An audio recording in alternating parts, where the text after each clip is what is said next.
தமிழையும் பிற மொழிகளையும் அழிப்பதுதான் பாஜக ஆட்சியாளர்களின் ரகசிய திட்டம். பாஜகவினர் ரகசிய திட்டத்தை வெளிப்படையாக எதிர்க்கும் வலிமை கொண்டதுதான் திராவிட இயக்கம் என்றும் முதலமைச்சர் மு.க.ஸ்டாலின் அறிக்கை.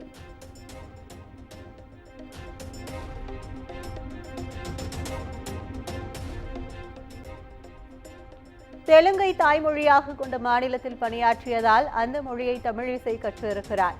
மும்மொழியில் பிறந்தநாள் வாழ்த்து தெரிவித்த தமிழிசைக்கு முதலமைச்சர் மு.க.ஸ்டாலின் பதில்.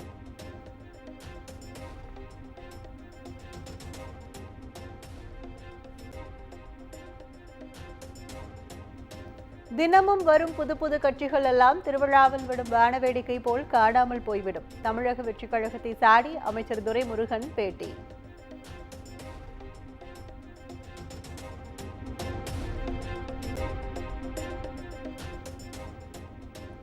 இலங்கை கடற்படையால் பறிமுதல் செய்யப்பட்ட விசைப்படகு உரிமையாளர்களுக்கு வழங்கப்படும் நிவாரணத் தொகை உயர்வு 6 லட்சத்திலிருந்து 8 லட்சம் ரூபாயாக உயர்த்தி முதலமைச்சர் மு.க.ஸ்டாலின் உத்தரவு.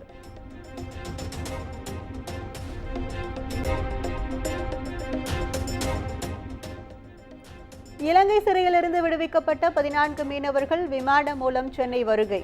உற்சாக வரவேற்பு அளித்த மீன்வளத்துறை அதிகாரிகள்.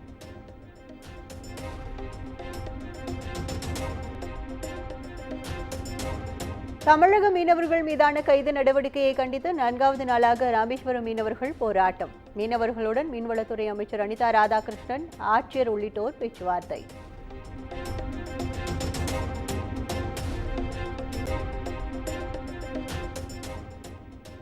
இலங்கை கடற்படையால் கைது செய்யப்படும் மீனவர்கள் இந்திய மீனவர்கள் அல்ல, தமிழக மீனவர்களே என்ற அலட்சியத்துடன் மத்திய அரசு செயல்படுகிறது. மீன்வளத்துறை அமைச்சர் அனிதா ராதாகிருஷ்ணன் குற்றச்சாட்டு.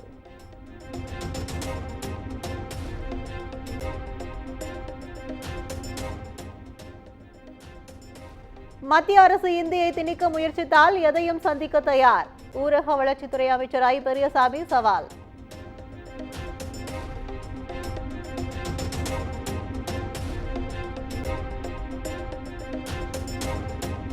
தொகுதி வரையறை தொடர்பான அனைத்து கட்சி கூட்டத்தில் பாஜகவும் பங்கேற்க வேண்டும். தூத்துக்குடி எம்பி கனிமொழி வேண்டுகோள்.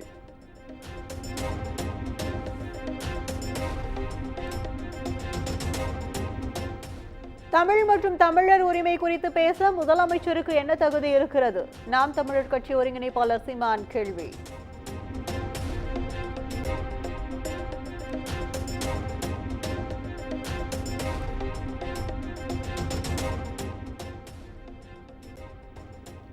கனிம வள கொள்ளையை கண்டித்து வருகிற 6ஆம் தேதி தென்காசியில் கண்டன ஆர்ப்பாட்டம். அதிமுக பொதுச் செயலாளர் எடப்பாடி பழனிசாமி அறிவிப்பு.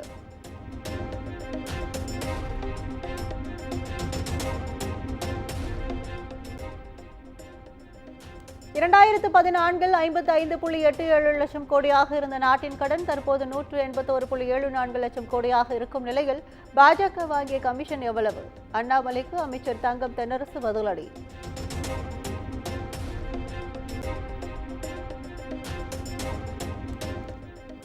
மத்திய அரசு கடன் பெற்றது நாட்டின் உட்கட்டமைப்பை மேம்படுத்தத்தான். ஆனால் தாங்கள் வாங்கிய கடன் எதற்காக? தங்கம் தென்னரசுக்கு அண்ணாமலை கேள்வி.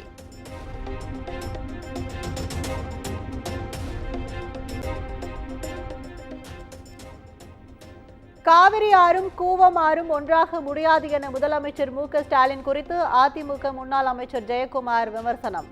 அப்பா அண்ணன் என அழைக்க சொல்வது நாட்டுக்கு முக்கியமா எனவும் கேள்வி.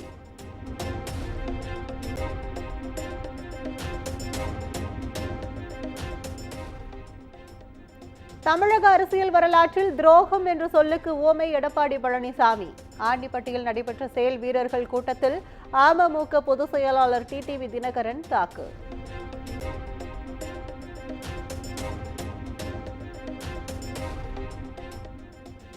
திமுக கூட்டணியில் தங்களுக்கு எந்த ஒரு நெருக்கடியும் இல்லை, கருத்து முரண்கள் இருந்தாலும் கட்டுக்கோப்பாக இருப்பதாக திருமாவளவன் பேட்டி.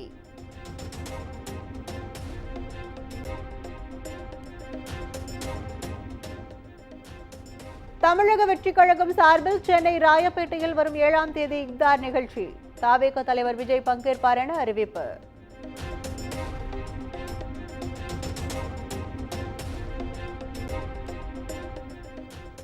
தென் மாவட்டங்களில் இருந்து தாம்பரம் வரை இயக்கப்படும் அரசு பேருந்துகள் இன்று முதல் கிளாம்பாக்கம் வரை மட்டுமே இயக்கப்படும். தாம்பரத்தில் ஏற்படும் போக்குவரத்து நெரிசலை தவிர்க்கும் வகையில் நடவடிக்கை.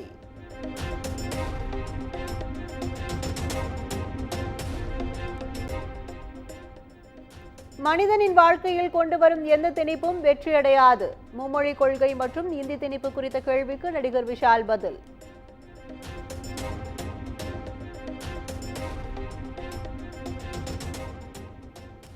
திருவள்ளூரில் தீக்குளித்து தற்கொலைக்கு முயன்ற 12ஆம் வகுப்பு மாணவி சிகிச்சை பலனின்றி உயிரிழப்பு. வழக்கு பதிவு செய்து போலீசார் தீவிர விசாரணை.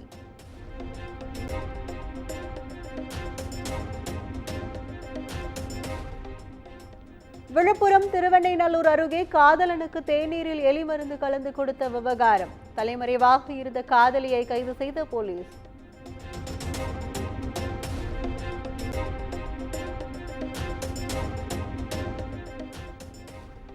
புழல் சிறைக்குள் ஆயுள் தண்டனை கைதியிடம் இருந்து கஞ்சா பறிமுதல். கைதிக்கு கஞ்சா கிடைத்தது எப்படி என்பது குறித்து சிறை நிர்வாகம் விசாரணை.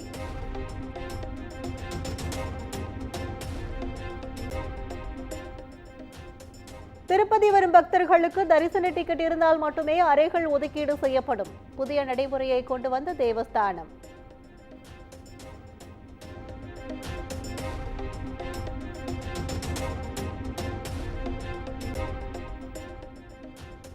உக்ரைனுக்கு வழங்கி வந்த ராணுவ உதவிகளை தற்காலிகமாக நிறுத்தியது அமெரிக்கா. வெள்ளை மாளிகையில் கடந்த வாரம் உக்ரைன் அதிபர் ஜெலன்ஸ்கியுடன் வாக்குவாதம் ஏற்பட்ட நிலையில் அமெரிக்க அதிபர் ட்ரம்ப் அதிரடி.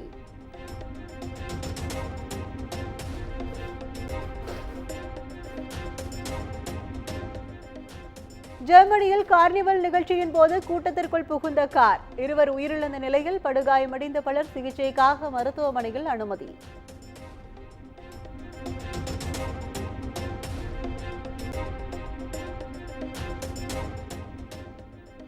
சாம்பியன்ஸ் டிராபி தொடரின் முதல் அரையிறுதிப் போட்டியில் இந்தியா ஆஸ்திரேலியா அணிகள் இன்று பல பரீட்சை. இறுதிப் போட்டிக்கு செல்லும் முனைப்பில் இரு அணிகளும் தீவிர வலைப்பயிற்சி.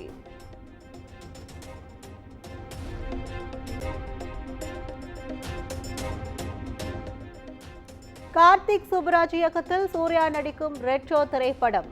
கண்ணாடி பூவே பாடலின் மேக்கிங் மற்றும் சண்டை காட்சிகளை காமிக் வடிவில் வெளியிட்ட படக்குழு.